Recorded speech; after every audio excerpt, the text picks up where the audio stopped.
अतुलित बलधामं हेमशैलाभदेहं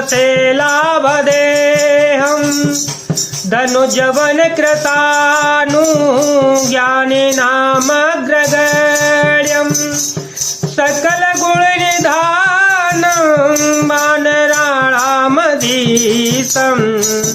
रघुपते प्रियभक्तं वातजातं नमामि। मंगलभवनय मंगलहारी जगहो तो दशरथ अजिर विहारी कौशलपते गते सोने जन कोरा देशवलोक शोक बस बोरा जिह देखे तेहि समय विदेहु नमु सत्ययत लागन केहु रानी को चालीस सुनत नर पालहि सूझन कचूजक मनि बिनु ब्यालहि परत राजर गोवर वनवासु बामिथिले सहि हृदय हरासु।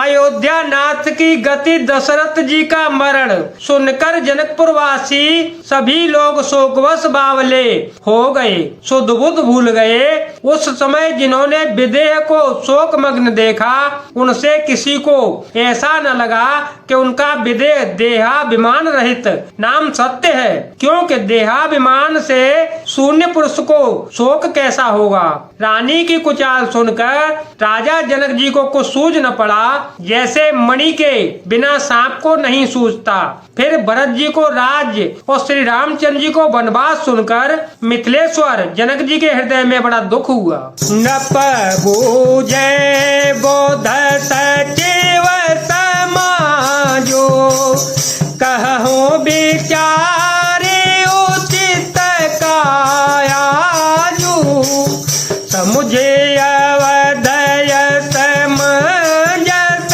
दो चलिया के रहियन कछुक को न पहि धीर धरि हृदय विचारी पठाए अवध चतुर चरचारी बूझे भरत सती भाव कुभाव आए हो बेगिन हो लखाओ आए हो बेगिन हो लखाओ।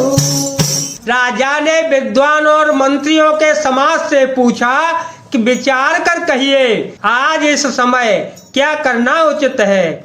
अयोध्या की दशा समझकर और दोनों प्रकार से असमंजस जानकर चलिए या रहिए, किसी ने कुछ नहीं कहा। जब किसी ने कोई सम्मति नहीं दी तब राजा ने धीरज धर हृदय में विचार कर 4 चतुर गुप्तचर जासूस अयोध्या को भेजे। उनसे कह दिया कि तुम लोग श्री राम जी के प्रति भरत जी के सद्भाव, अच्छे भाव या दुर्भाव, बुरा भाव का यथार्थ पता लगाकर जल्दी लौट आना, किसी को तुम्हारा पता न लगने पावे। गए अवध चर भरत गति बूझ देखी कर तूते चले चित्रकूट ही भरतु चार चले तेरहु मंगल भवन मंगल हारी द्रवहु तो दशरथ अजिर विहारी राम सिया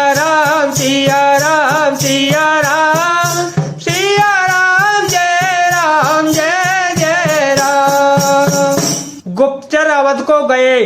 भरत जी का डंग जानकर और उनकी करनी देखकर जैसे ही भरत जी चित्रकूट को चले, वे त्रिकुट मिथिला को चल दिए। दूत है आए भरत काई करनी, जनक समाज जथामते बरनी। सुन गुर परिजन सचिव महीपते, सब सोचत नेह बेकलयते। धर धीर जो करे भरत बड़ाई, लिए शोभट ताहनी बोलाई। घर पुर देश राखी रखवारे, हय गय रथ बहु जान सवारे। गुप्त दूतों ने आकर राजा जनक जी की सभा में भरत जी की करनी का अपनी बुद्धि के अनुसार वर्णन किया। उसे सुनकर गुरु, कुटुंबी, मंत्री और राजा सभी सोच और स्नेह से अत्यंत व्याकुल हो गए।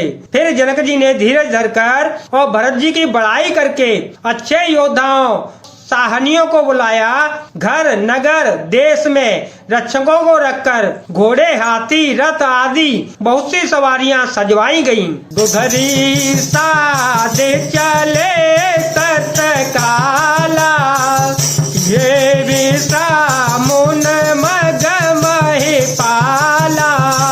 भोरहिया जुनाई प्रयागा, चले उतरत सब लागा।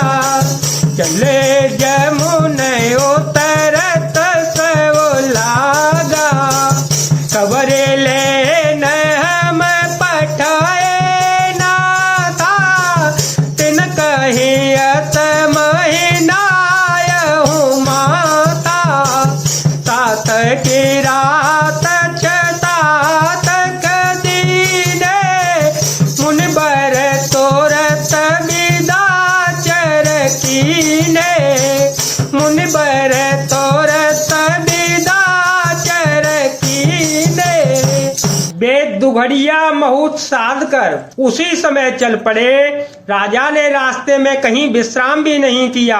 आज ही सवेरे प्रयागराज में स्नान करके चले हैं। जब सब लोग यमुना जी को उतरने लगे, तब हे नाथ, हमें खबर लेने को भेजा गया। उन्होंने दूतों ने ऐसा कहकर पृथ्वी पर सिर नवाया। मुनि श्रेष्ठ वशिष्ठ जी ने कोई 6-7 भीलों को साथ लेकर दूतों को तुरंत विदा कर दिया। सुनत जनक आगमनु सब, हर से अवध समाजु।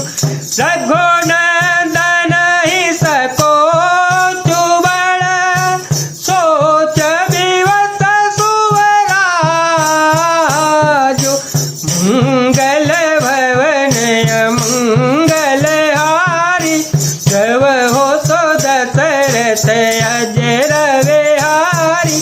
राम सिया राम सिया राम सिया राम, सिया राम जय राम जय जय राम। सिया राम जय राम जय राम, सिया राम जय राम जय।